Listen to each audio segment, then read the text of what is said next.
Here is something I have not seen in many a long year, and elf in Imladris I do not know. Welcome, friend. I am Andriel. Greetings, lady.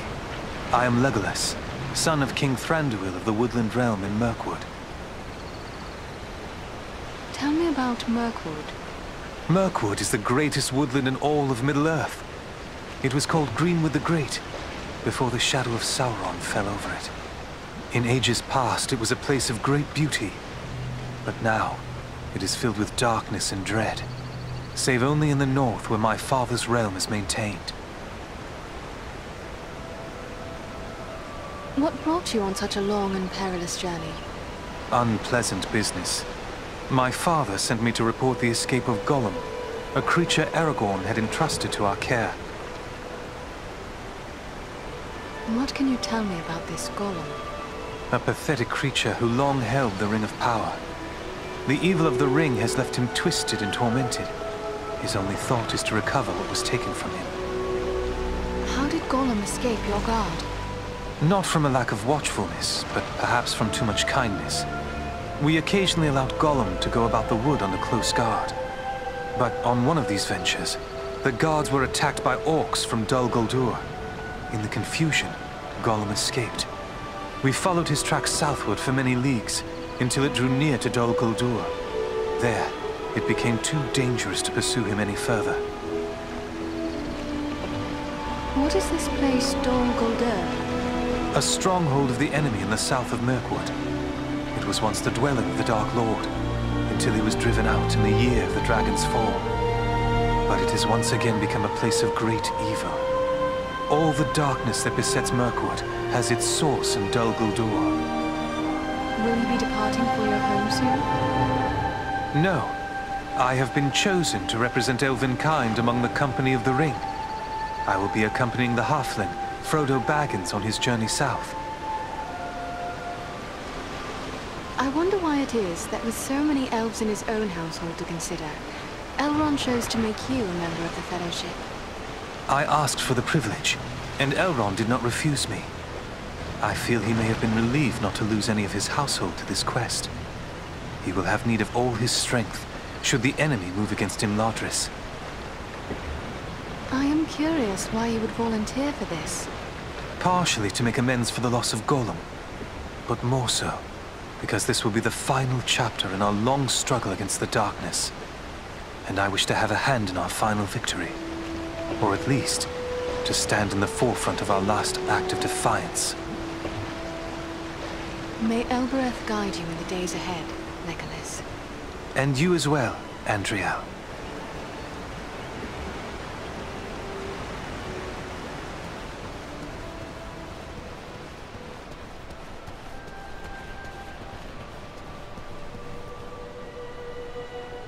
Andriel, I thought I might see you ere long. Imladris is filled with tales of your exploits. I believe Lindir has even begun a song about them. But while battles can build a heroic reputation, they also break down equipment. Do you have need of my services? What task is before you now, Angmar? My fellow smiths and I are preparing for a great work. Soon we will be called upon to reforge the legendary sword Narsil. In the meantime, I've been sharpening my skills by practicing the art of imbuing gemstones. What can you tell me of this sword, Narsil? Narsil was the sword of Elendil, a mighty lord of the Dunedain who defied the Dark Lord in the War of the Lost Alliance. He bore the sword in battle against Sauron, but he was slain and the sword was broken. Since that time, the shards of the sword have been an heirloom of the House of Elendil. It was to remain broken until the day when an heir of Elendil would go to war to reclaim the crown and title of king. That day will come soon, and the sword must be made whole once again.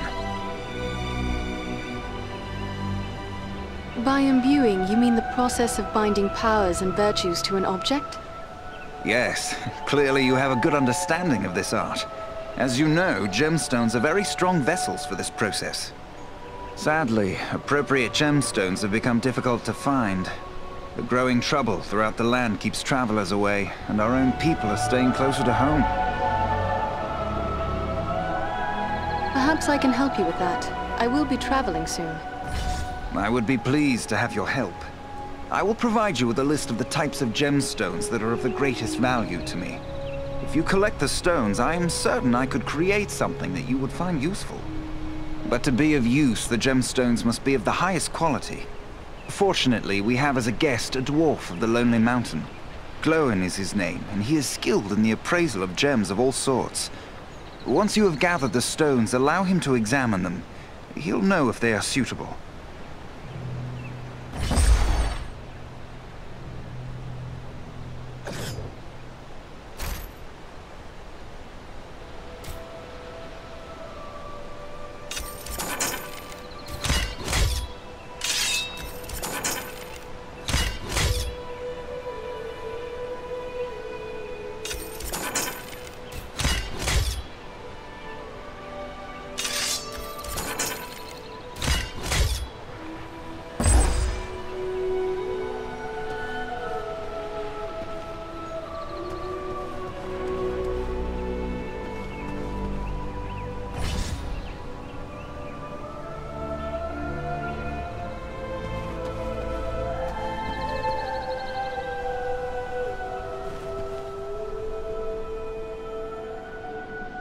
Andriel, I am glad you are here.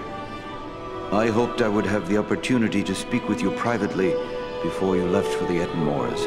I wish to tell you how proud I am of what you accomplished at Fornost.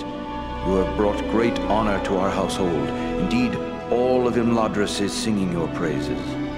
But I do not believe you have come merely to hear my thanks.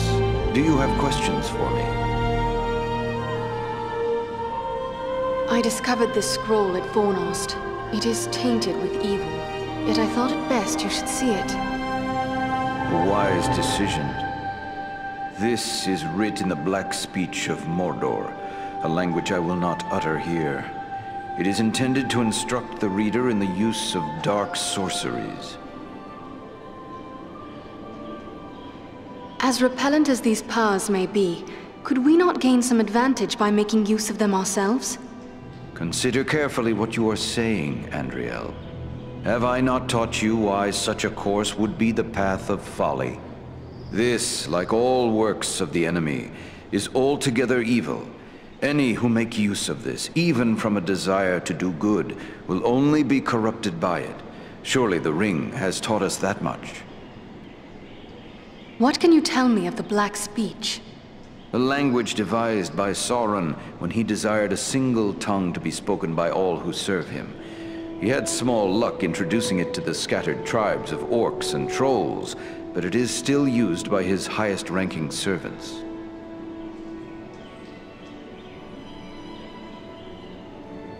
We encountered orcs at Fornost who used spells against us. Then it seems this has already been put to use. That is grim news. The Dark Lord is a master of necromancy and other foul sorceries. He has taught these abominations to men in the past, but never, to my knowledge, to orcs. Dare I ask you to explain more about the dark art of necromancy? Necromancy is the darkest form of sorcery. It deals with raising the dead. Sauron has such powers at his command? He does indeed. It was for this reason he was known as the Necromancer when he still dwelt in the fortress of Dol Guldur in Mirkwood. At that time we did not know this was Sauron returned, but we knew there was a great evil there. Have you not experienced this power firsthand in your journey through the Barrow Downs? It was Sauron's chief servant, the Witch King, who summoned the Barrow Wights to infest those tombs. But why would the dead men of the Barrow Downs serve the enemy? Many of them were our allies in ages past. These shades are not truly the dead returned to life. Not even Sauron has that power.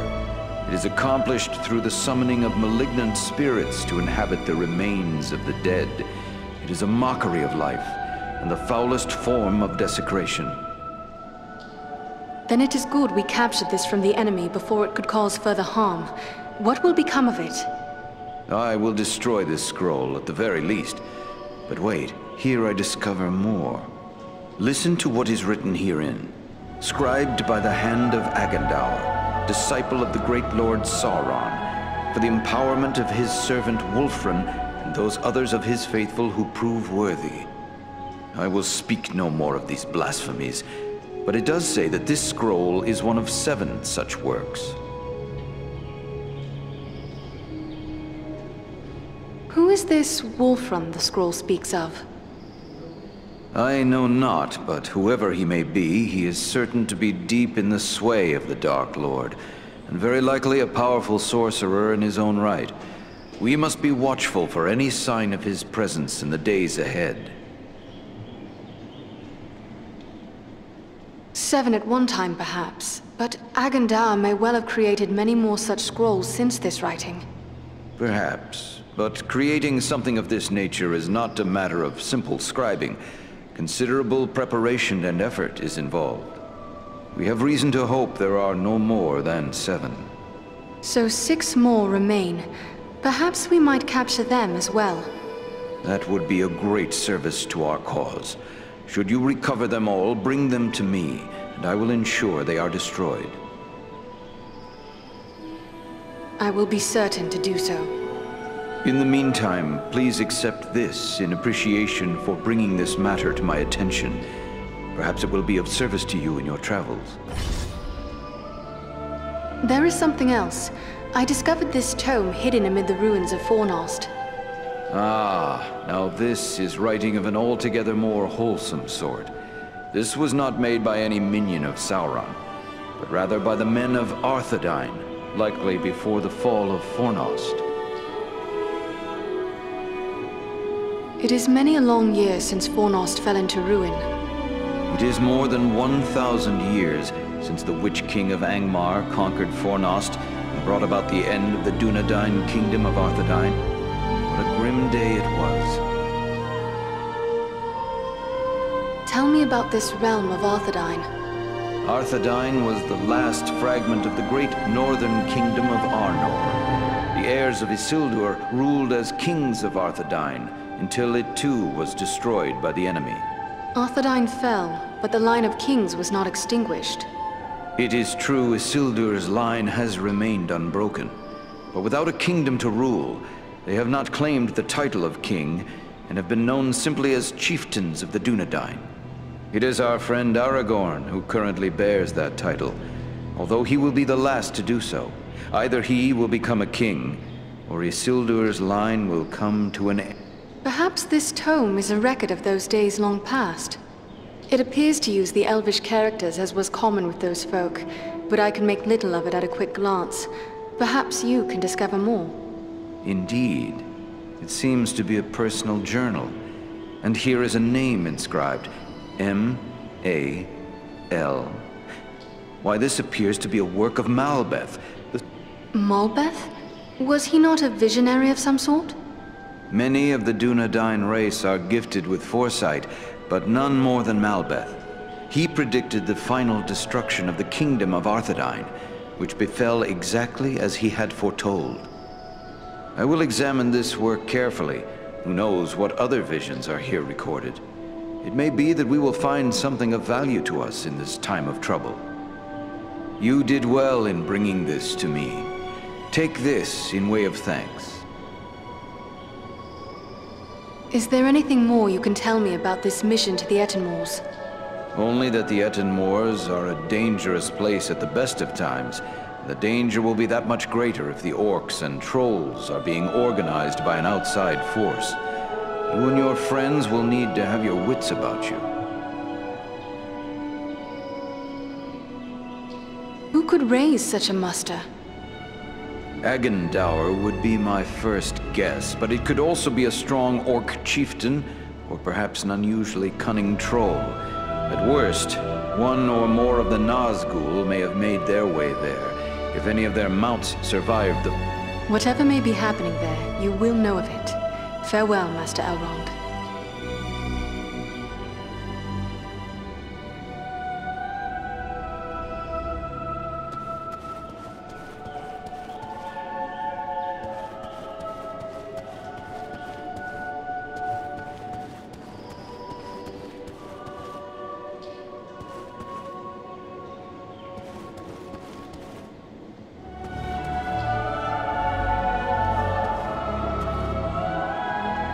shards of Narsen, sword of Elendil. Soon it shall be remade, and Aragorn will bear it to war.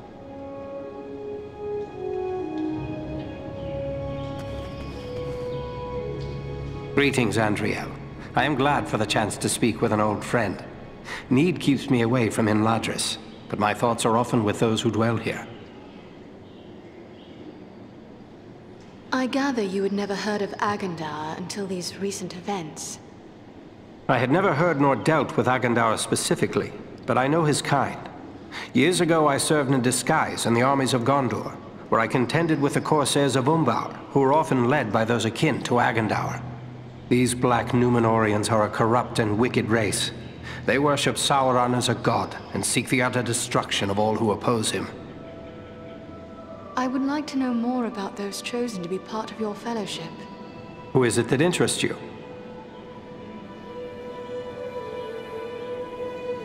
Until we meet again.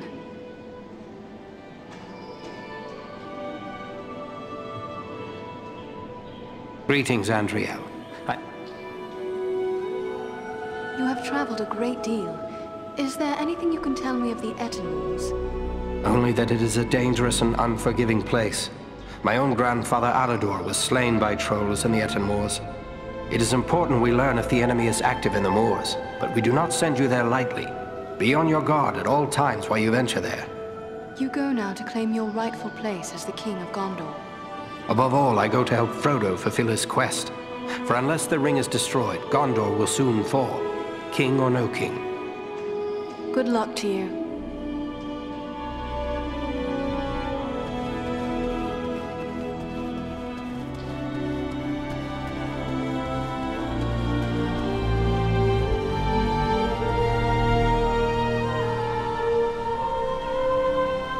Ah, Andriel. It is good of you to seek me out. Though I did not say so before, I am most impressed by your skills as a lawmaster, and by the courage you and your companions have shown. Agandaur struck me as being older than he appeared. Have you ever encountered him? Though I know nothing of Agandaur himself, I have seen his kind at other times in distant lands. He is likely a black numenorian, and a master of dark sorceries. You may have heard that Bellerom aided us at Fornost. Surely we could call upon the Eagles to aid in the matter of the ring. I don't fault you for thinking along those lines. Why not beg a ride from an eagle, fly far out to the west, and drop the ring into the deepest part of the sea? Such ideas were debated at Elrond's council. But there are many things in the deep waters, and seas and lands may change.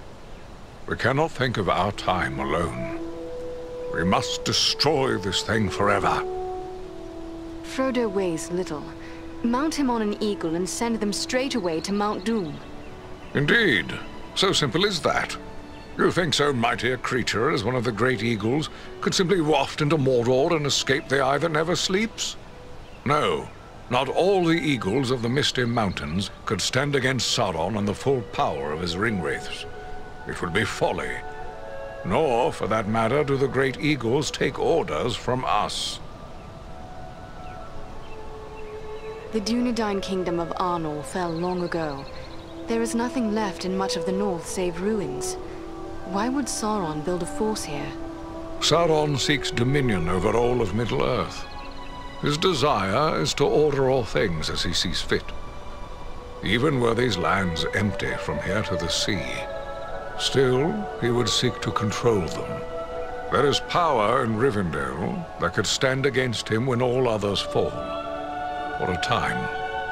And this is something Sauron cannot allow.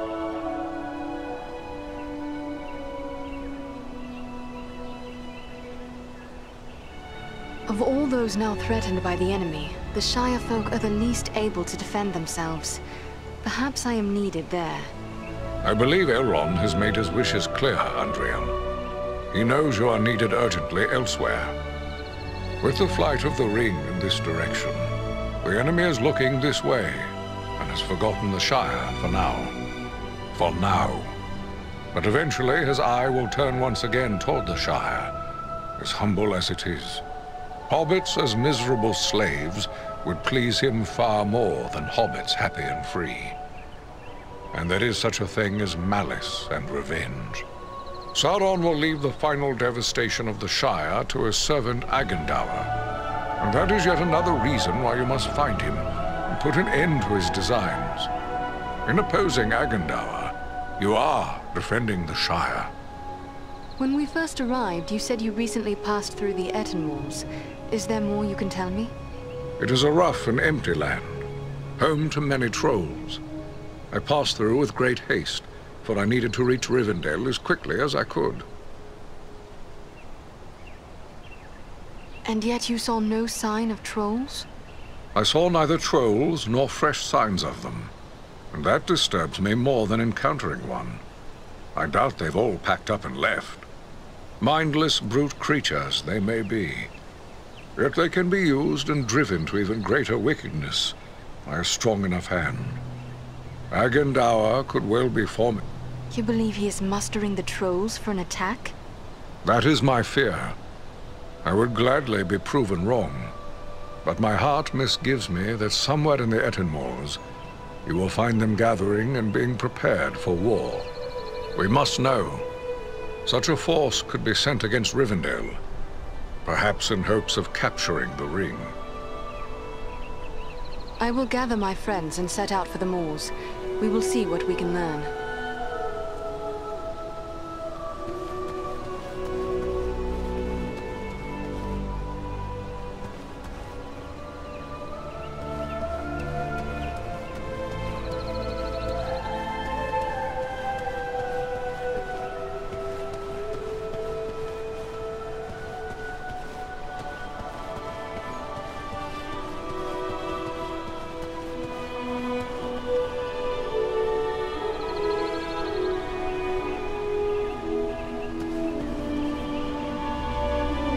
The sun shines and all is fair and peaceful here in Elmadris.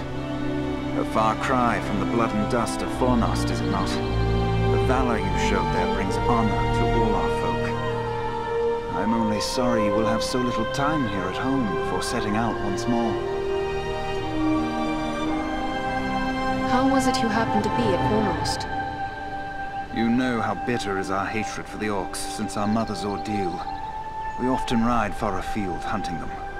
We came upon signs of a large band of goblins making their way from the orc hold of Mount Gram and followed their trail to Fornost, where we lost no time in attacking them.